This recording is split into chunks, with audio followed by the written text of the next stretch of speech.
Thanks, Ryan, and thanks everyone for coming, and thanks Joseph for being here. It's certainly we're certainly very lucky to have you here, and we are investors in the space, both from a private markets perspective and a public markets perspective. And we've been investing in Tesla for a number of years. And for those of you that don't know, Tesla generates about 100 billion in revenues.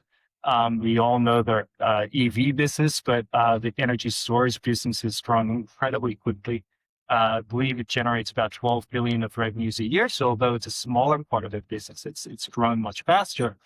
Um, and obviously, we know when we look at the space, it's such a critical part of the economy. And there's one line that your boss Elon Musk said, where they specialize in delivering the impossible late. So I know you started in 2015. So perhaps if you could start off by, I guess, painting the picture of what, the sector was like back then, whether it felt like an impossible task at that point in time. And I compare that to what you're seeing today, just to set the scene. Yeah, no, thanks, Joe. And thanks, Brian, for the introduction. And thanks for having me here. I'm looking forward to having a long discussion. And I'm pretty sure we have some questions. Yes, so we've got 10 minutes at the end. Yeah, I'm pretty casual, so we can talk about anything. I'll steer the conversation. But yeah, 2015, I started 2015. I was in the wind industry before that. And for those of you who go back to 2015, then we I think we hit a point where at the time, there was often this mantra, particularly from the right politics, that when the wind doesn't blow and the sun doesn't shine, how are we going to get 24/7 energy security, right? And that was a big thing. And I think looking back, and wind was getting to a point where it's displacing coal, but wind wasn't always available. And there's a set limit you needed to have what we call non-scheduled generation. Or semi-scheduled generation, depending on what size it is. So if the wind or solar doesn't blow, yes, society still expects 24/7 power and the coal and even the gas behind that. And so part of the reason I was actually at Alston, which got acquired by GE at the time. And at the time, the gas market was kind of pretty suppressed. And that's when Tesla launched the Powerwall. I still remember when Intel, I'm out of NDA now, so I can talk about Intel GE, there's been a residential battery called the Powerwall launched. This has a potential to impact gas turbine sales in the future. I remember reading it going, something tweaked that if we had that technology for battery storage available, a lot of these fears and this would go away. And so that's when they launched the energy business in Australia, I jumped in. A lot of people thought I was crazy because the battery storage is going to be uneconomical, it's not going to scale, won't have that impact. And at the time, there was definitely fear in the market. I realized that renewables were capped. So jumping in, proving it was possible. Ironically, probably 3 months after I joined, we had the SA blackout and that changed the landscape in Australia a lot, right?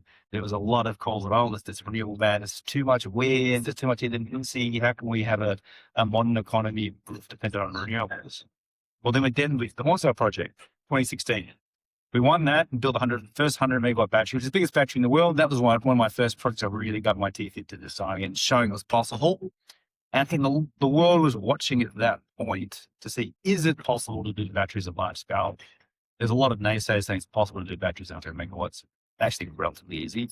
We did it, we demonstrated it, and now here we're at the point now where regularly in the East Coast of the NEM, around 20% of the evening peak is covered by batteries.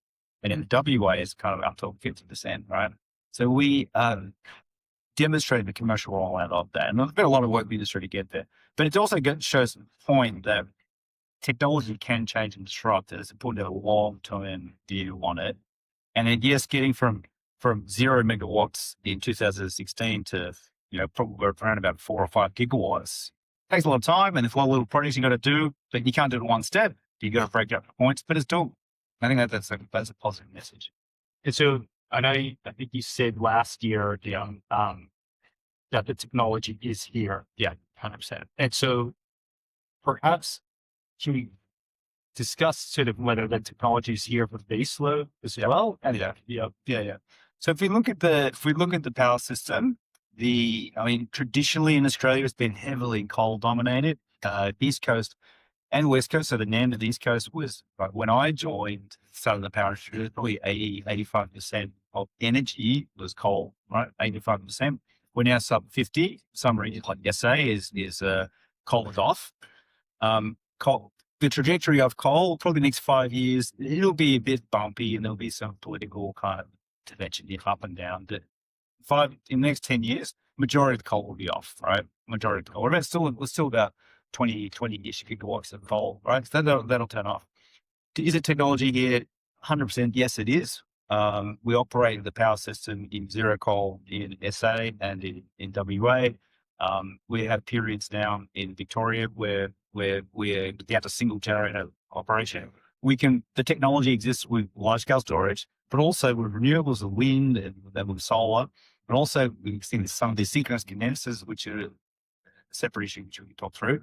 And the technology to operate a power system 100% renewables is here now, and we've demonstrated it. And now it's a question of what is the optimal development path for what AMEC calls now ISP? What is the least cost to consumers to do that?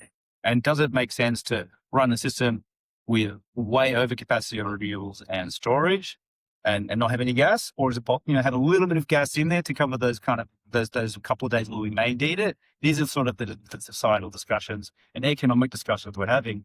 Because at the end of the day, also, this needs to be paid for by consumers, and we need to provide the lowest cost of energy to consumers. And we know that the lowest cost of energy globally is renewables and storage. so what is the bottleneck now? Yeah. If you think about, okay, the technology is there, the cost is there. Yep. And so, I guess the sector's grown incredibly quickly. Yeah. And at the same time, we're running out of time as well from a climate perspective. So, if you could outline what some of the bottlenecks are here globally. Yeah. I don't think it's a capacity issue. I think it's important to break it into steps, achievable steps, rather than we want to be 100% renewable by 2050. We don't do anything until 2049. And overnight we go, we've got to cram it. That's like being a high school student studying for exams, right? I think it's important to kind of have that slow rollout.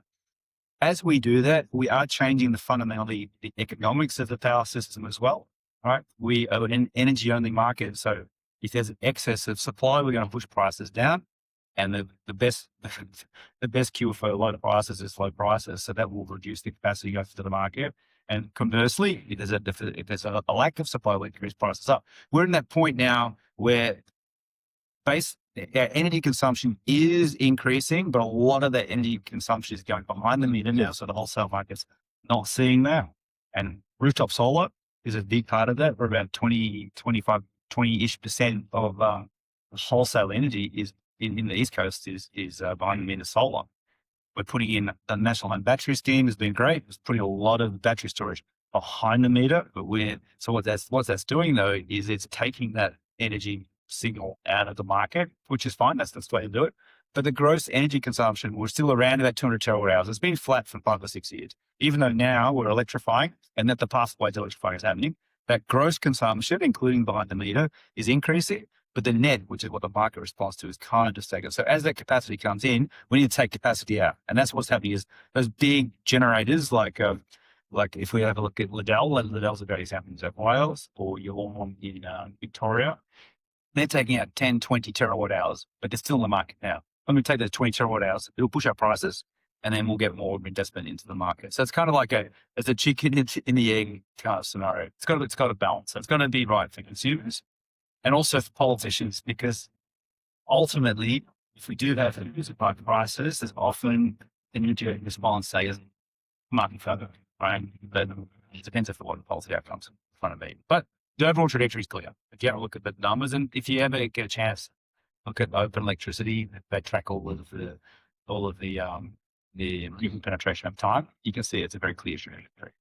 Then I guess if we look forward, the demand coming from AI, and you mentioned the data, but certainly in the US, we're seeing that strain on the grid and the market, and our expectation is that that'll come here as well, given all the data centers that are being built. So how do you see that affecting your business in the sector? Yeah. Yeah. Well, if we think it through, the entire data centers aren't new in Australia. We're probably, it's in the order of 2% of the demand, energy demand in the NEM is data centers right now. They've like aggressive forecasts. That's really hard to forecast this. So bit of market change will change very quickly. We could be in the order of 5 plus or minus 2 or 3% by 2050%. So, are we going to double? Probably. We're probably going to double. Is it going to go up by 10x? Maybe, but unlikely. But if we look at that in context of the broader electrification of the power system, if we have a look at Australia, as an East Coast, 200 terawatt hours, only 15% of the energy in the East Coast is through the electricity system. 85% still is thermally through combustion of fossil fuels. Like we burn 150 million litres a day in diesel and petrol in Australia. That's compressing, and that's transportation and mining. Mining's probably that's a bit harder to electrify. On the transportation side, that is going to be electrified. One of the great things about electrification is it's a lot more efficient. So if we look at 1 million EVs in the grid, it's about 2 terawatt hours. That's 1% of demand, right? And the Australian market, we're roughly 10 million vehicles. So if we had 100% EVs, would be roughly order of 20 terawatt hours, which is more than the data center storage. So that the electrification growth is happening. That's just EVs. We've also got hot water, particularly gas, residential gas particularly Victoria. In the winter months, as we're transforming from gas for hot water and for space heating, that electrification load is increasing as well. So the overall volume, which we're consuming, is increasing. So that's another upward pressure. And we're seeing that now. And we were talking before about how many EVs we see on the road now. We're at 15% of new car sales, and that's going to increase now, particularly with diesel prices above $2.50 a litre. We're going to see that accelerate. I mean, we are seeing, I guess, EV penetration increase. But if I look at home batteries, I think a few years ago, we were looking at getting burrito solar and looking at the battery prices. And a few years ago, it didn't look financially worthwhile. So is that coming down, and is that changing? And are the economics in that space changing as well? Yes. So when I started Tesla, residential battery, the actual battery pricing was down about 80% in real terms. And that's really as a function of component production. And we saw that the solar industry, early 2010, 2012, solar prices from that point to now is probably a good indicator. It's down at 80%. And that's why we're seeing this massive rollout in solar. We're seeing the same thing with batteries. And that's really driven by the Chinese supply chain. The Chinese supply chain is doing 200 gigawatts a month of solar, right? And if we look at battery storage, it's probably doing kind of in that order, order for EVs, other for home batteries, utility scale batteries. So we're seeing that massive volume reduction in the marginal price of that, which is the classic utilization of technology. I guess so. We've seen that the impact of home batteries have on the market, despite the prices not being low enough to make it economic. And so I guess what you're saying is that they keep falling, and therefore there is economics who suggest that will lead to a much faster increase in adoption going forward. Yeah, I think we're seeing that. I think we're at the National Home Battery Schemes are around quoting around 350,000 installs, right? 350,000 installs. So with that in context, there's a couple of gigawatts of behind the meter load, which is just not coming on. And we're seeing that in the forward curves, we're seeing that suppressing the wholesale price of the EV because the load's dropping off, right? So we're seeing it both behind the meter and above the meter. And that's kind of the intersection of those two is going to be really fascinating. Yeah. I was just talking to Boyd earlier about technology, how to keep up, with everything that's changing and new chemistries and new battery, materials and so forth. can you touch on sort of the innovation that's happening in that space? And, are we've got investments in batteries, and the view that we've taken is that, yes, you might have some incremental or some better improvement due to chemistry, but ultimately the supply chain has to be there as well to be able to bring down the cost. So, given the current system is already has its supply chain already set up, the cost is so much more, I guess, beneficial than any new technology coming through. But I'd love to get your thoughts on, I guess, the interplay between cost and new technology. Yeah. Yeah. Look, it's an interesting way to think of the problem. I'll talk to the battery space, but the way technology usually gets introduced is there's an initial early adoption, it's a higher price, and then it curve kind of drops off. We saw that very much lithium ion, probably 2012-ish, 2011, 2012. That's when that volume and that price point hit where it can have applications outside of kind of niche. And that rapidly innovated through. So the next technology disruption from that was a chemistry type. So initially it was a nickel and a cobalt chemistry, which needed to get the power and the higher voltage and a whole bunch of stuff. But that had a lot of cost and a lot of supply chain issues. The lithium iron phosphate was really a revolution, kind of happened in 2019-ish, which is really driven by the Chinese OEMs. Once that happened, reduced the supply chain cost, but it was also the stability and the volume production really ratcheted it down. And so now we've had this fiercely competitive supply chain and fiercely competitive market, which resulted in really kind of converging on lithium iron phosphate, both for the EVs and batteries and utility scale batteries. And as that's kind of happened, the volumes increase, and it's just been this incremental gain of like cutting 0.5%, increase, reducing the voltage loss by 0.001 of a volt to get that. And there's that kind of iterative approach. That's kind of really scaled down now. Then the next question is what's the next technology evolution is it going to do? And there could be one.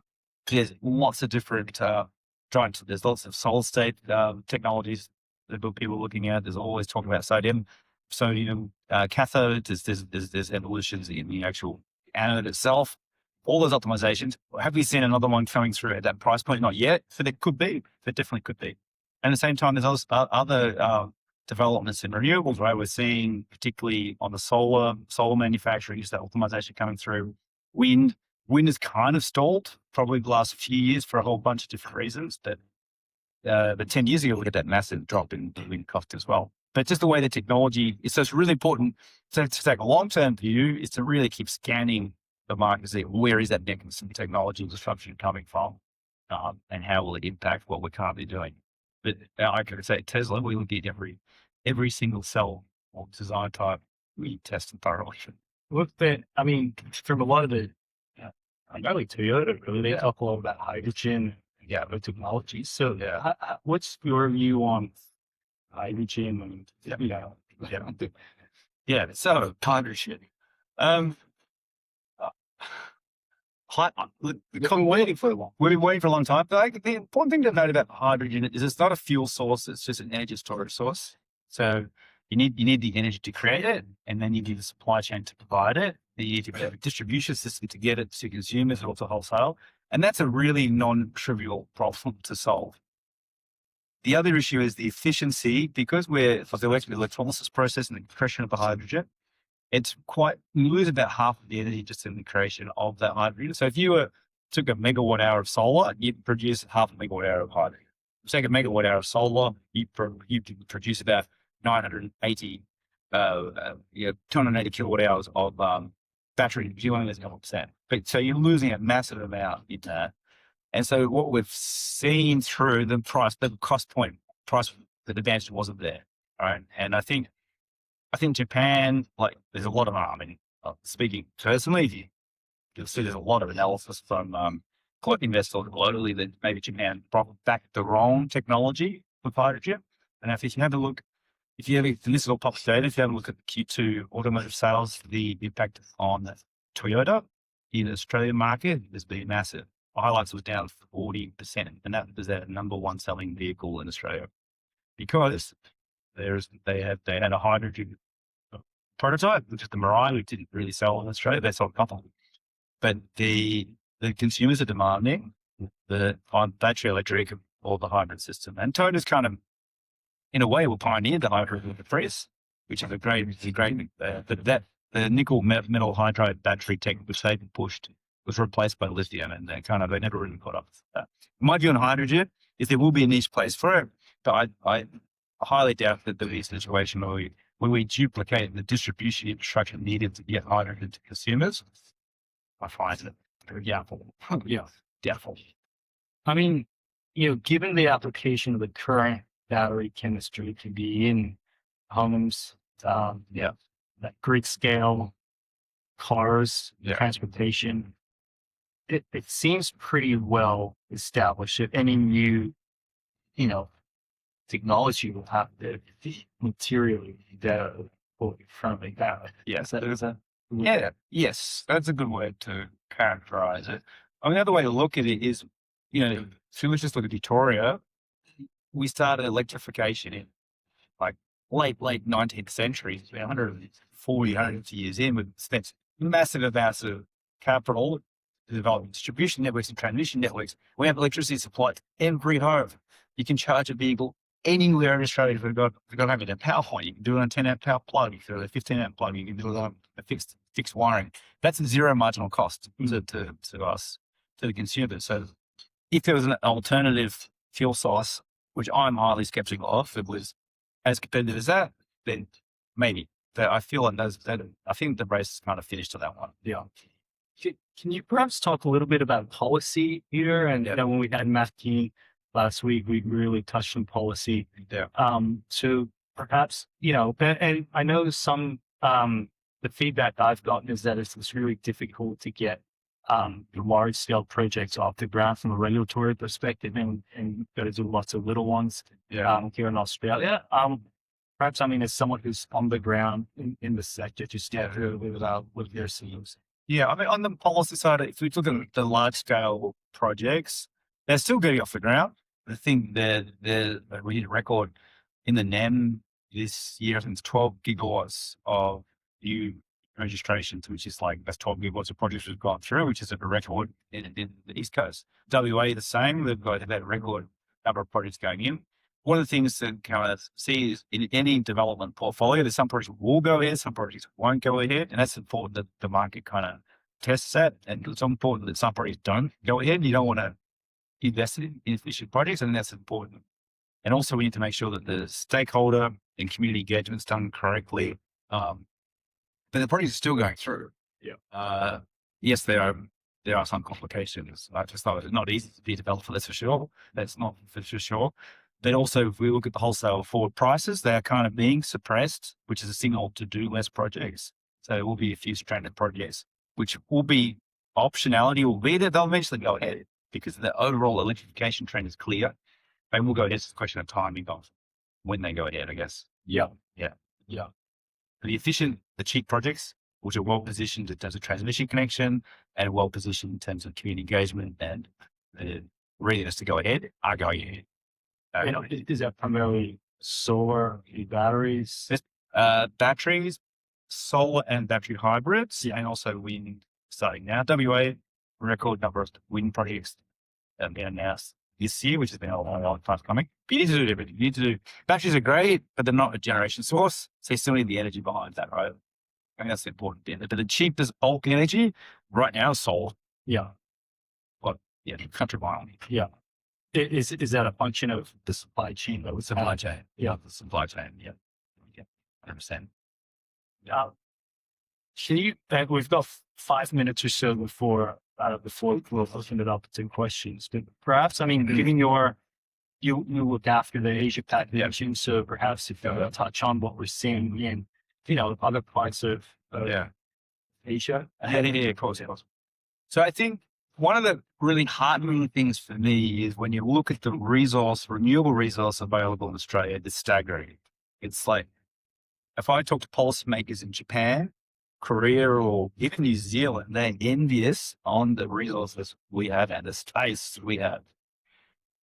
The cheapest form of energy, as I said, is the renewable. So if we look, and it's important to take into account for Australia, just to realize how much energy we physically have available. Like I did a podcast on renewable economy last month, but if you do the numbers, yeah, it's about 2 minutes of solar generation in Australia will power the grid for a year, right?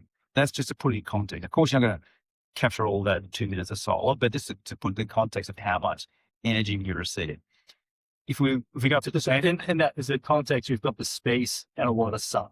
we've got the space, we've got a lot of sun, we've got a lot of wind. Yeah, we've got like if you go to Japan, for example, like one of the reasons they're kind of pushing for offshore wind is because they're really space constrained. They've got a lot of mountainous terrain. There's a much higher population density, very low population density in Australia. Is transmission here something that is an issue? So transmission is technically an issue, and that's really part of that is the stakeholder engagement sectors for getting the easements through properties and having that proper upfront discussion with landowners on how it's going to impact them. But if we look at, like, for example, China's built a massive, what they call ultra HV transmission system, which is 1,050 kV basically. So it's a megavolt, which stretches from Western China, which is around the Xinjiang province up in the northwest in Mongolia, which is massively high wind and massive high solar penetration. And 80% of China's population lives in the eastern part. It's a massive renewable corridors. There's massive transmission lines, flowing energy from the west to the east. Very different political systems, of course. You can just do cultural acquisition and move towns. We don't have the luxury of doing that. If you look in Victoria, particularly in the context of Victoria, the DNO West, the transmission line through there, which is unlocks solar and wind in western Victoria to come through to Melbourne. Similar analogy there, but that's the cheapest development path to do that. If you have other questions like New Zealand, for example, New Zealand, because of particularly now of El Nino and they've got a lot of rainfall, and traditionally it's been driven by hydro. That they just don't physically have the hydro in New Zealand to power the power system, so they've been importing very high cost coal to keep some of the last coal generators running. But also now putting in wind and solar at high rates. We see the same patterns in Taiwan. Taiwan's been offshore wind to try and power their chip manufacturing and keep their cost of energy down. China's is going gangbusters. I think it was 150 gigawatts of wind last year, over 200 gigawatts of solar for domestic consumption, 150 gigawatts of batteries they put in China last year. So they are massively electrifying and reducing their reliance on fossil fuels, and that's kind of paid off because then look at once the Iranian thing happened and the oil was shut. China now, their demand for oil is suppressed significantly, and it's been a geopolitical advantage for them. They're taking a long bet on that. So in terms of Asia, to summarize, Australia has a massive amount of renewable potential and capacity. There's no constraint there other than our own kind of policy and financing. But all of the regions go through this as they electrify. But again, trajectory is clear. Like we electrifying, stop the fossil fuels is the cheapest way to do it. Yeah. Thanks, Joseph. No problem. And with that, certainly we conclude the conversation on where things are, I guess, from a policy perspective within Asia. But one of the things, I guess, we're going to jump now into Q&A. The floor will be open, but I'll probably kick that off with one of the questions that I certainly have, and one of the things that probably will be top of mind for everyone is that and certainly we all know about the AI data center story, but one of the key things is that how does from a battery perspective and a grid perspective, from your point of view, what you see, two sides. One from a policy perspective, what is happening from Victorian Federal, and from a battery perspective, how does that link from an infrastructure point of view into the growth of these AI data centers explosion that is meant to happen within Victoria and nationally. So I guess if you could speak to that, and certainly then we'll open the floor for any questions that everyone else has. Yeah, it's a good question. Thank you, Brian, for that. So if we look at the data center demand growth, the analogy I have is in the US, there's they have a few market operators, but the one in the Southeast is the PJM network. and they have a capacity market in PJM. And Virginia is part of the PJM market, which is in the Southeast, in the east coast. There's probably 30 gigawatts of data centers have gone into the PJM market. And one of the challenges they kind of have there is it's a utility, it's a vertically integrated utility. So there's a capacity market, so the consumers pay for the capacity and it's recovered from consumer bills. And so as that data center loads increase, the capacity market hasn't kind of kept up what was tried to, but it's pushed up the power prices for consumers. So then this is a political decision. And one of the amazing things I think personally about the power system is it's the most complicated technical machine we've ever created. Like it's quite amazing. There's a frequency going through this LED light. It's the same frequency going through Cairns, which is the same one going through Adelaide. And it all kind of works, right?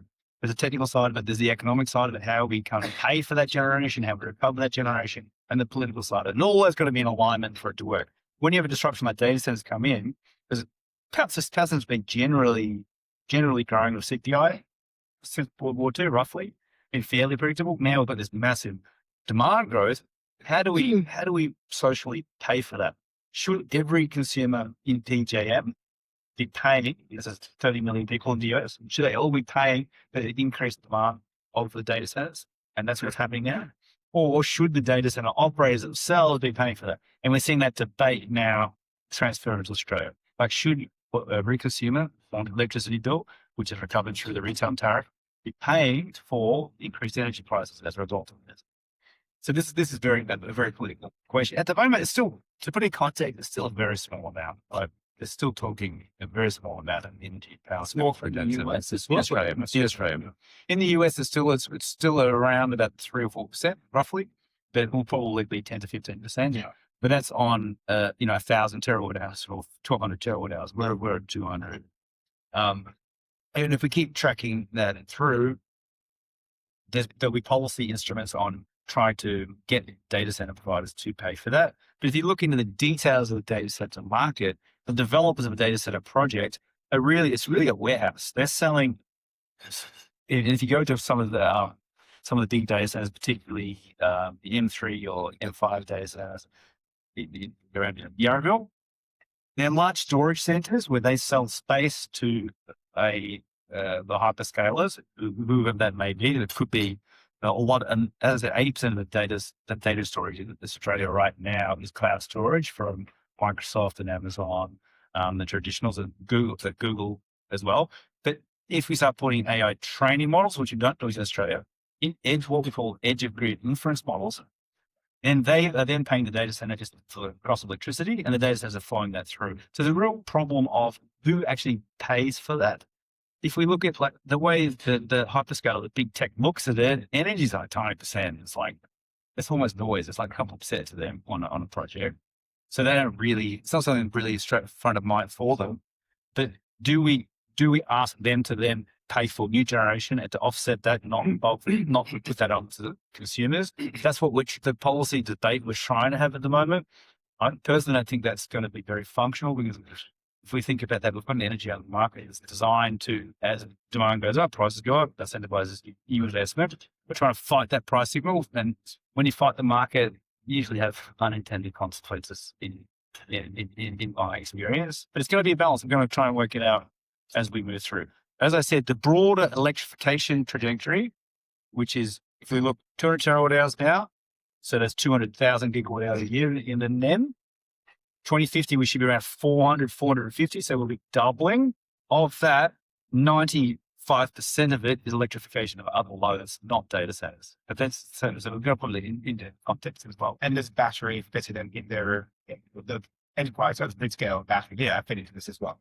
Yeah, so as we do that, we need to get more energy into the system. So there's more wind and more solar. There'll be a little bit of gas through there to provide those kind of, particularly winter peaks when we've got low wind and low solar days, which happens, and we're going to be honest with that.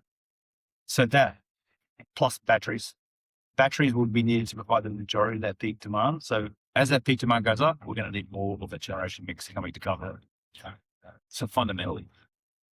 Okay, thank you. So this looking forward, does this look like the households will actually be responsible for funding the network reinforcement, and new loads will capture the economic upside.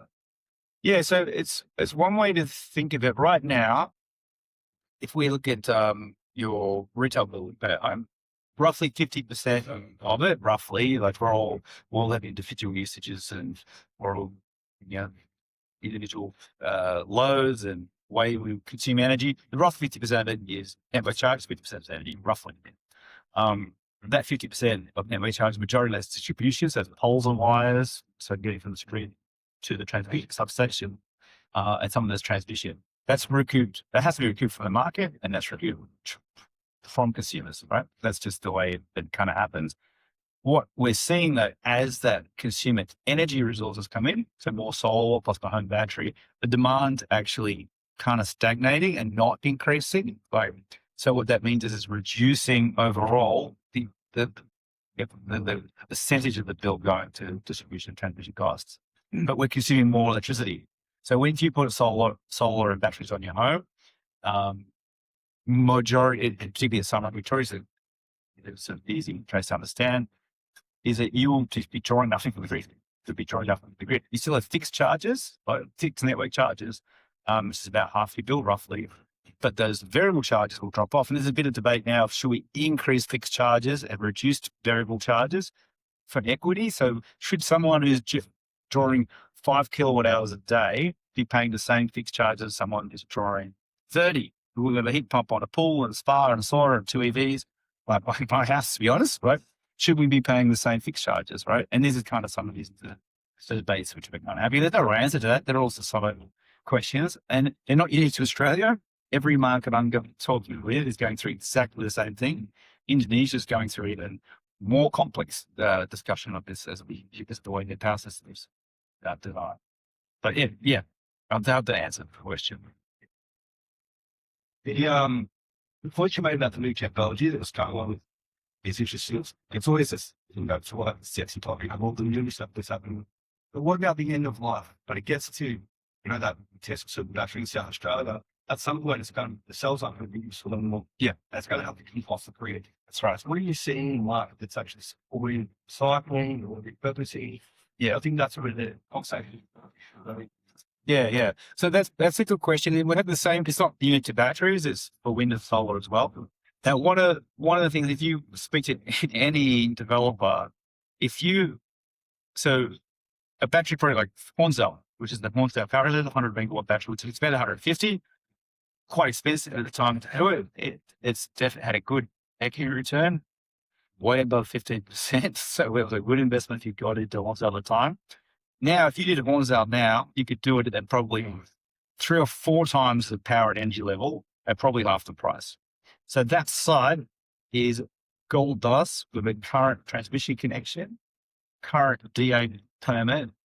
Developers would be, now it's a question of not like what happens when it's end of life. It's like, how much more money can we make now by upgrading to a latest version of whatever battery it is, right? So that price pressure. So those transmission sites, wind sites, solar sites, do under the same thing, repowering. Yes, we'll be repowering. And if you have a look, the developers then will be looking at like the full economics of, yes, there's going to be a cost of decommission. Yes, there will be a cost of recycling of wind and solar and battery. But the NPV decision, the business case starts to make sense pretty soon to upgrade to the latest and greatest. We're seeing that through the market. Those existing sites are going to be really, really done. They're definitely going to be, on sale, like 50 years from now, will probably definitely be still a battery site, but it might be the 3rd generation, right? Have you seen the technology actually come in to repurpose those? Because obviously it's like having to go up with storing so that between that and what we're going to do with the cells with that facility, because I think that. Yeah, so if we talk about recycling, which is probably a big point of it, if we go through like what makes up a battery, there's a lot of steel and copper in there, which is, net positive to recycle, right? Particularly on the copper side. We break it down to the cell level. So there's a lot of mechanical housing in there, which is generally steel, aluminium. Those elements are cut out. The cells themselves are usually they cut them up into what they call blank mass, and that's a high lithium content resource. So And this is one of the things which our old CTO Drew was really focused on. The lithium content of a what they call black mass. So you get the cells, you cut them all up, and the cathode and the anode all mixed together. It's like this big black kind of powdery thing. You're selling that, you can sell that into the market. And that's probably around about 30% lithium content, roughly. Like lithium ore, which we're extracting WA, is kind of like 1 or 2%. So it's just this very high density lithium source. And so right now that black mass is being processed and then either exported through to battery OEMs to refine. It's usually the way it's happening. So there's residual value in that. Same with wind turbine blades or solar panels. On that topic, we're investing in a company in a private portfolio called Crusoe, and them Redwood Materials, which is a recycling group in the US, came together to collect secondhand lithium-ion batteries, put them together, plunked it next to a data center, and then generating tokens at Redwood that way. So I guess with Redwood Materials, you need to scale the network. Yeah, Redwood's they're all CTOs. Yeah, JV did. Yeah. So he's very passionate on that. So I don't think Oh yeah. Can you just high level give us the cost comparison between all major energy sources, nuclear and coal and electricity? Because you said that solar is by far the cheapest, but can you just give a high level layman's perspective on the costs? Yeah, sure. And then also what it's like to work with Elon, and if you'd have much to do with him, and how his values come through your company. Yeah, no, sure. Maybe I'll just have an easy one first. Elon can't. So the CSRO do the gen costs. It's every year, and that's a fairly good compacted document, and it's also one of the inputs through to AMO for generation of the optimal development path for the ISP. So you can work out what cost of energy, and their cost of energy, what they usually call the levelized cost of energy. So that's the total cost, the capex for building the project, the opex for running it over a certain lifetime, and then there's basically an NPV analysis of how much a megawatt hour that technology will cost. If we look through right now, the new coal, so this is all for new coal, new projects. New coal is around about $120 to $200 a megawatt hour, roughly, if you want to do it new. Nuclear is in that kind of 200 to 450-ish, and that's without talking about the regulative side of it. Look at wind. Wind is in the kind of $80 to $120 a megawatt hour, roughly. Offshore wind is probably, depending on your view of it, $120 to $160 a megawatt hour, roughly, depending on the depth and a whole bunch of stuff. Solar's in around about $50 a megawatt hour. So that's 5 cents a kilowatt hour. So your average electricity bill at home is about 30 cents. So it's about 12% of your bill is a cost of new solar, which is why we see massive explosion of that. For batteries, the cost of firm through batteries is what we call the inter spread. That's in the order of about 8 to 9 cents roughly. So that's to turn a 5 cents of daytime solar into evening peak, that in the order of 8 to 9 cents, so $80 to $100 a megawatt hour, roughly.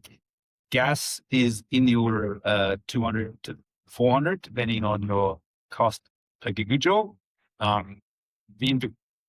Before Hormuz, the cost per gigajoule is about $6 a gigajoule. Now it's around about 12 to 14, so it's up quite a lot. And if you convert that just into the fuel cost, that translates to roughly, just fuel cost alone, not building the gas turbine, is about $100 a megawatt hour, $120 a megawatt hour. That's purely from fuel costs, right? So you've got to include the cost of the turbine and maintenance, all that sort of stuff. So if you start looking in those metrics, you start to see very clearly. And I think it's important for markets to kind of look objectively at this, right?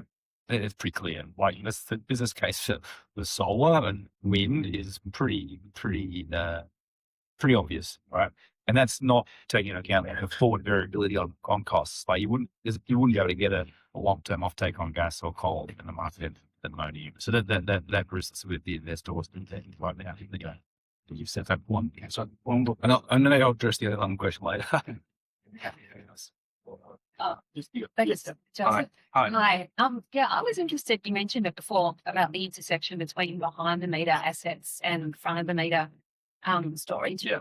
And what's your view on, obviously we're seeing significant growth in behind the meter. Yeah.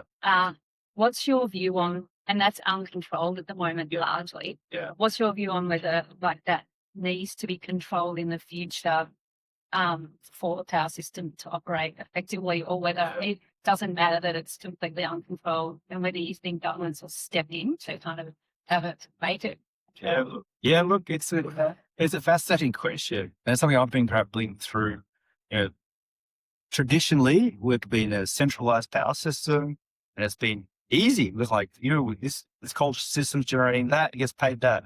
Now we're at the point where it's disaggregating. We've got lots more generators. Our consumers have the choice to make their own energy or not make their own energy, take them when prices are low and export them at a time. We're transforming the power system radically. And there's an element of consumers want their own control, right? They don't want to have that, and it can be very passionate for some people. The reason the reason a lot of people are doing their own battery and solar is that they don't want to be, they want to have the agency to make their own energy.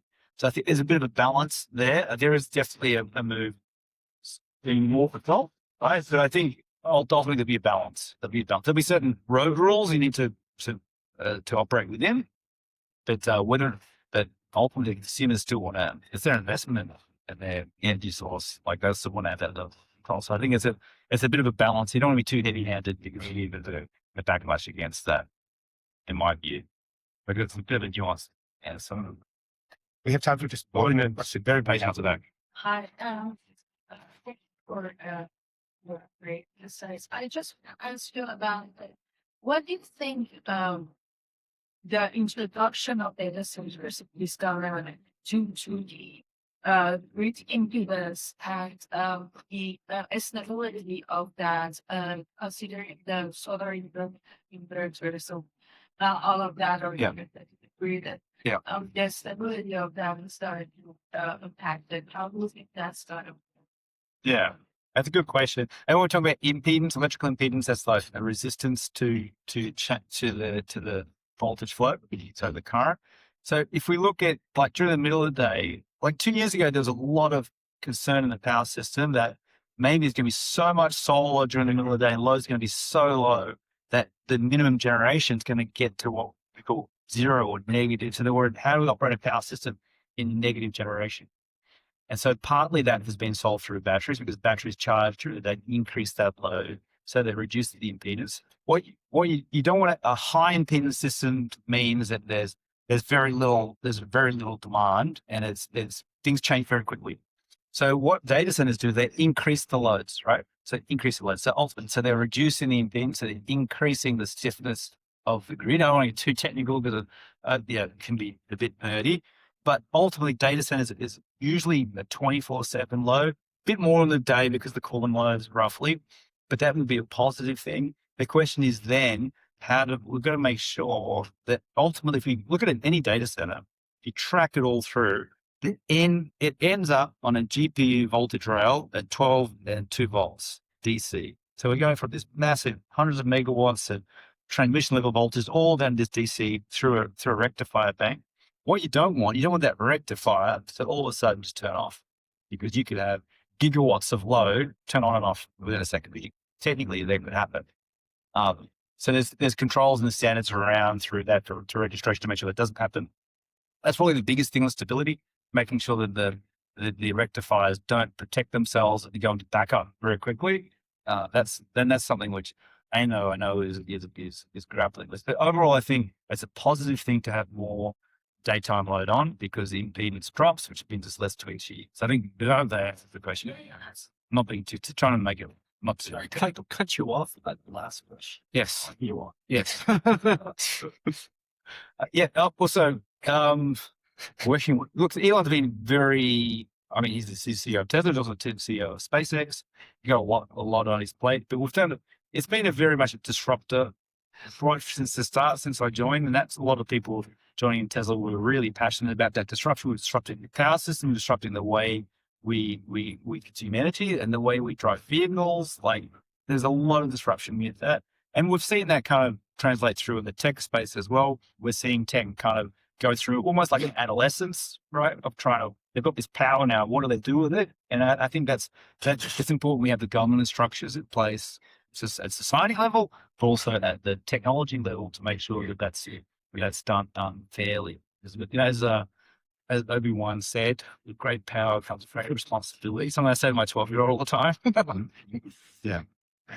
Fantastic. So thank you very much, Joseph, and thank you, Jai, for that wonderful conversation. Thank you.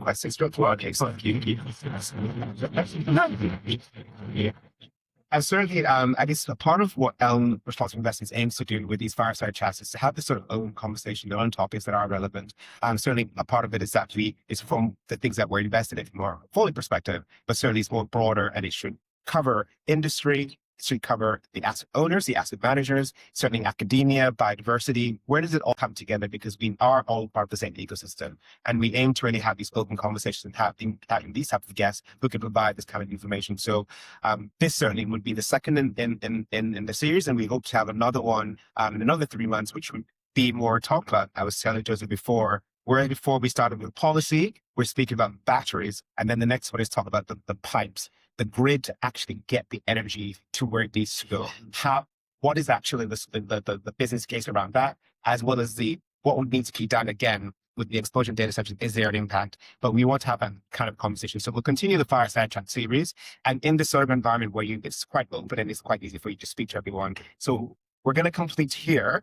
Please, you can stay we are here. We can have some more food and have a chat and mill around. Joseph, if you don't mind staying behind, if you can maybe answer any questions anyone has. But I want to really thank everyone for coming today. I know it's reporting season. Everyone is really busy. So thank you again for everyone coming out. Really appreciate it. Thank you. Thanks, Brian. Thank you.